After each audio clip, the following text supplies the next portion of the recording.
সেক্ৰেটাৰিয়েটত conference হলত আমাৰ বড়োলেণ্ডৰ 26টা জনগোষ্ঠীক ৰিপ্ৰেজেণ্ট কৰা আমাৰ 26টা ছাত্ৰ সংগঠন আৰু জাতীয় সংগঠনৰ লগত এটা মিটিং হৈছে আৰু এই আলোচনাৰ মূল বিষয়টোৱে হৈছে ভূমিৰ সমস্যাটোক লৈ পেলাই আমি বৈশুমতি 1.0 পিছত বৈশুমতি 2.0 আমি যোৱা 15 তাৰিখত আমাৰ অসমৰ মহামহিম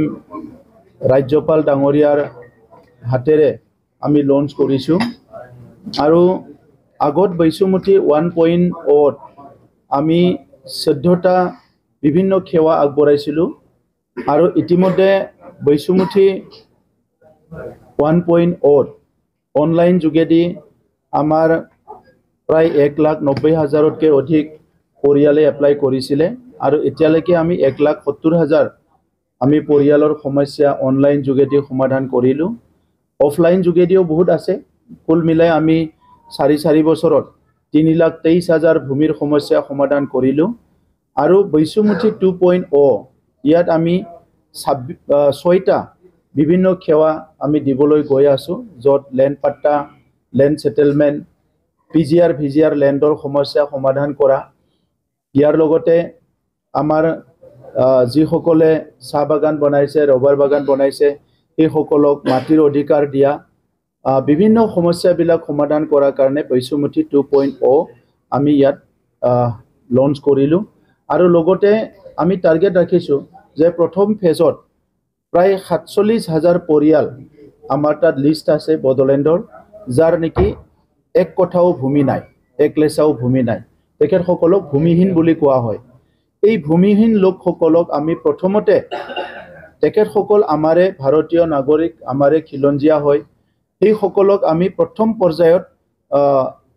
যাৰ যিমান ভূমিত বহি আছে কোনবা এক কথাই হওক দুই কথাই হওক ম্যাক্সিমাম 1 বিঘা প্ৰথম ফেজত আমি ভূমি সেটেলমেন্ট দিবলৈ গৈ আছোঁ আৰু এই কামখিনি অনলাইন যোগেদি হ'ব আৰু ইয়াৰ কাৰণে ইতিমধ্যে আমি বিভিন্ন ট্ৰেনিং লোৱা প্ৰায় 70 জন আমাৰ ল'ৰা ছোৱালীবিলাকক নিয়োগ কৰিবলৈ গৈ আছোঁ যিসকলে নেকি বিভিন্ন জনগোষ্ঠীৰ তাত গৈ পেলাই বিভিন্ন অঞ্চলত গৈ পেলাই বিভিন্ন সমস্যা থকা সাৰ্কেলত গৈ পেলাই তেখেতসকলে ভূমিৰ সমস্যা সমাধান অনলাইন যোগেদি কৰাৰ কাৰণে সহায় কৰিব ব্যৱস্থা কৰিব আৰু ৰাইজৰ লগত তেখেতসকলে কাম কৰিব ইয়াৰ লগতে আমি জুলাই মাহৰ ভিতৰত প্ৰত্যেকটো সাৰ্কেলত ইয়াৰ ওপৰত এটা এৱাৰনেছ প্ৰগ্ৰাম আমি ল'বলৈ গৈ আছোঁ ইয়াত আমাৰ জাতীয় সংগঠন বিভিন্ন আমাৰ সামাজিক সংগঠনবিলাক ৰাখা হ'ব যিসকলে ইয়াত থাকি পেলাই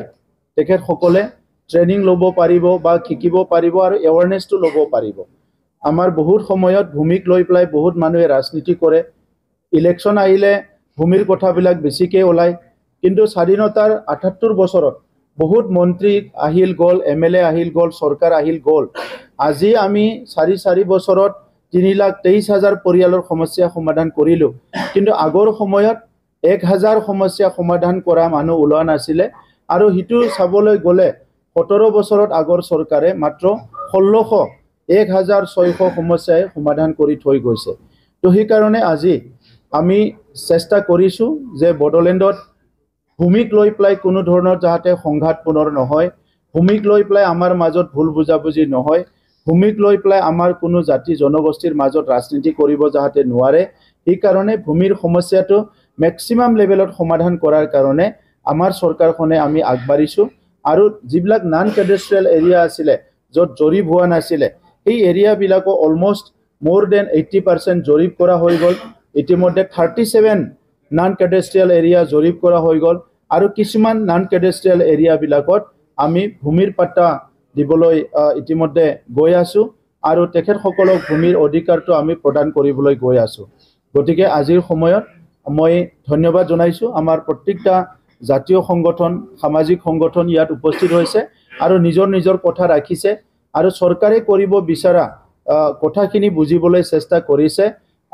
এইখন কাউন্সিল চৰকাৰ হয় এখন ৰাজ্য চৰকাৰ নহয় তথাপিতো কাউন্সিল হিচাপে যেহেতু ভূমি সাবজেক্টটো আমাৰ তাত এইটো ট্ৰেন্সফাৰ ছাবজেক্ট, হস্তান্তৰ কৰা ছাবজেক্ট। সেইকাৰণে এই ভূমি বিষয়টো আমি লৈ পেলাই হাত সাৱটি বহি থাকিব বিচৰা নাই। আমাৰ দাদা ভাইসকল, জাতি জনগোষ্ঠীবিলাক নিজৰ লগতে অনুষ্ঠান প্ৰতিষ্ঠান গঢ় দিয়াৰ কাৰণে য'ত য'ত ভূমি লাগে এই ভূমিখিনি আমি প্ৰদান কৰিবৰ কাৰণে আমি চেষ্টা কৰিছোঁ।